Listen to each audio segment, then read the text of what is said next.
O Senhor esteja convosco. Ele está no meio de nós. Proclamação do Evangelho de Jesus Cristo segundo Mateus. Glória a vós, Senhor. Naquele tempo, dirigindo-se Jesus aos chefes dos sacerdotes e aos anciões do povo, disse-lhes: Escutai esta parábola.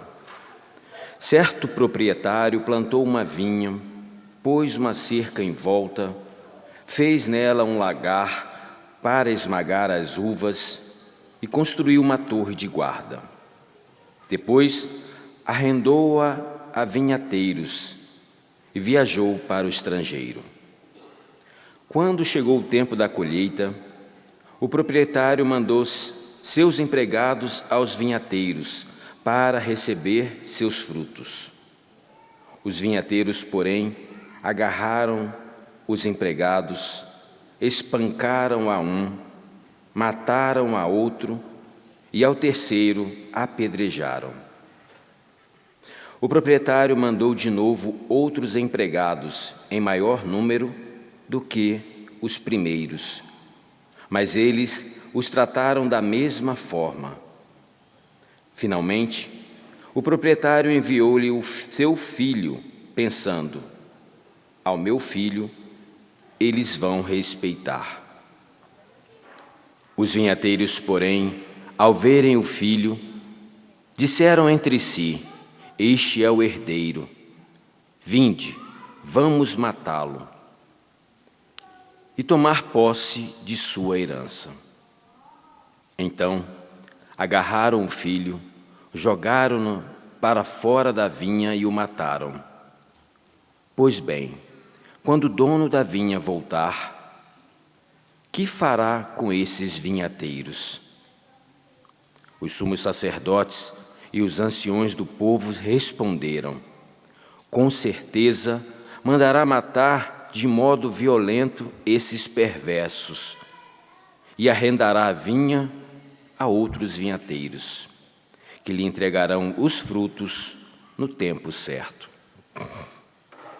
Então Jesus lhe disse: Vós nunca lestes nas Escrituras: a pedra que os construtores rejeitaram tornou-se a pedra angular?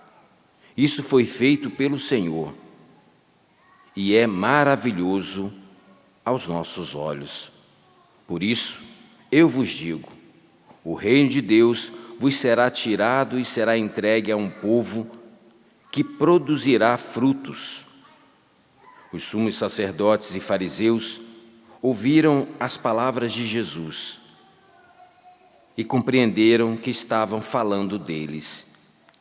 Procuraram prendê-lo, mas ficaram com medo das multidões, pois elas consideravam Jesus um profeta.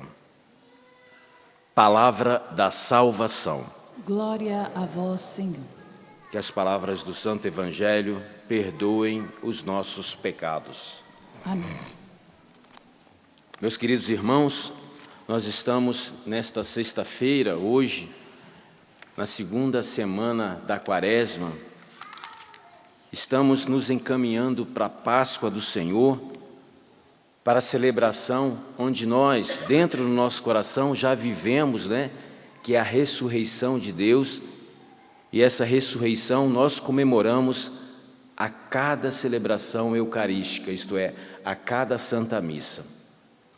Jesus está vivo para nós, mas esse tempo quaresmal é um tempo que nós, nos encontrando com o Senhor, podemos converter o nosso coração, ter mais uma oportunidade para essa conversão e saber que Jesus, vivo, ressuscitado, sim, Ele pode realizar maravilhas no nosso meio. Então, toda essa quaresma, todo esse retiro que nós estamos vivendo, retiro quaresmal, é justamente para fundamentar dentro do nosso coração aquilo que a gente já tem, a salvação conquistada por Cristo a cada um de nós. As leituras de hoje, dessa sexta-feira, traz para nós realidades importantíssimas. A primeira do Evangelho, onde Jesus, ele se coloca de novo, através dessa parábola, dizendo para mim e para você que nós somos alvo dessa misericórdia, nós somos alvo dessa salvação. Afinal de contas, muitos, no tempo de Jesus, não conseguiam absorver, apreender todo esse ensinamento. Para nós hoje é importante saber, Jesus ele morreu numa cruz, ele ressuscitou, ele passou por vários sofrimentos antes desta morte, mas ele está vivo, vivo para que eu e você, tendo acesso à salvação, que é o próprio Cristo, possamos também um dia nos encontrar com Ele, com todos os santos lá no céu. E que bonito será esse dia. Já pensou a gente encontrar com São Francisco? Tenho certeza que você tem um santo de devoção, né? Eu gosto muito de São Francisco, São Bento. Já pensou a gente um dia se encontrar com Nossa Senhora lá no céu, com aqueles que já nos precederam, os nossos parentes, os nossos amigos? Realmente será um dia fabuloso, maravilhoso. Mas para isso, a gente precisa de conversão. Para isso, a gente precisa de Deus. Para isso, a cada dia, uma luta. E às vezes essa luta tem que ser muito violenta. Não com os outros, mas com nós, com cada um de nós, né? Nós mesmos. A violência de querer buscar a salvação que Deus conquistou a cada um de nós pelo seu sangue derramado naquela cruz. A primeira leitura, você deve ter percebido, é uma leitura retirada do livro do Gênesis e traz para nós a história de um sonhador. José, sonhador, vivia muito bem com a sua família, e que bonito a gente ler o início dessa perícope, né? Onde José tinha a companhia dos irmãos, era muito amado pelo pai, parece que estava tudo indo muito bem. Acontece que, em determinado momento, aquele homem que tinha sonhos, aquele homem que tinha a sabedoria de Deus, gerou nos próprios irmãos um certo ciúmes, uma certa inveja. E como é ruim quando esse tipo de sentimento habita o coração dos homens, habita o coração do ser humano. Ciúme, inveja, nem sempre aparecem nos confessionários, mas às vezes a gente consegue, em algumas realidades, perceber que ainda acontece, que não é apenas no tempo de José. José, então, ele é vendido pelos irmãos. Mas antes dessa venda acontecer, com certeza, ali dentro do coração daqueles irmãos, já era gerada a maldade. A maldade, ela não acontece de um dia para o outro. Hoje eu acordei e vou ser mal. Não. Ela é gestada, ela é trabalhada, ela é planejada. Nós somos pessoas do bem, graças a Deus nós somos cristãos, nós somos gente do bem. E a gente precisa entender que, sendo do bem, as nossas ações precisam ser boas, e não como aqueles irmãos. José, ele foi capturado pelos irmãos, ele foi levado a um determinado lugar, e eles queriam matá-lo. A providência de Deus, ela sempre vem diante daqueles que o temem. E por uma intervenção, foi jogado numa cisterna, foi vendido, foi levado para terras distantes. José, meus queridos, eu imagino aqui, não deve ter sido com muita delicadeza que ele foi jogado naquela cisterna. Eu imagino que José deve ter sofrido, primeiro pelo susto, a traição, a decepção, o engano, porque confiar em alguém e perceber que aquela pessoa não corresponde àquilo que é pelo menos o respeito, né? Todos nós deveríamos ser alvo do respeito. Todos nós merecemos o respeito. E essa sensação de que investiu tudo, né? Deu tudo, e de repente não tem nada. é como se a esperança desaparecesse, para tomar ali o lugar um total desespero, porque já não se tem mais nada, já não se sabe o que vai fazer. Com certeza não foi com tanta delicadeza que José foi colocado naquela cisterna. E aí eu imagino os pensamentos de José enquanto estava lá, porque demorou um tempo, né? Até tudo se organizar, até vir a caravana, até ter a negociação, até tirarem ele de dentro da cisterna. Quão grande foi o sofrimento daquele homem.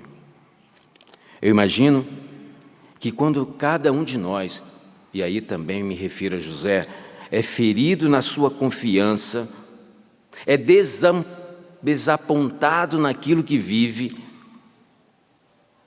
muitas vezes não consegue entender no momento que está acontecendo toda essa realidade. Talvez tenha acontecido isso que eu estou falando com José, talvez tenha sido pior, mas com certeza cada um de nós um dia já deve ter experimentado, no coração pelo menos, uma realidade que não foi tão confortável assim, que poderia ter sido diferente, que eu poderia ter sido melhor entendido, que as pessoas poderiam ter perguntado o que eu estava sentindo, mas na verdade tudo foi acontecendo e às vezes rendido, se tornando vítima, não teve a oportunidade nem de se defender. Olha, meus irmãos, a vingança, o ciúme e tudo aquilo que possa atrapalhar a vida das pessoas, e aqui eu falo dos relacionamentos, não é de Deus.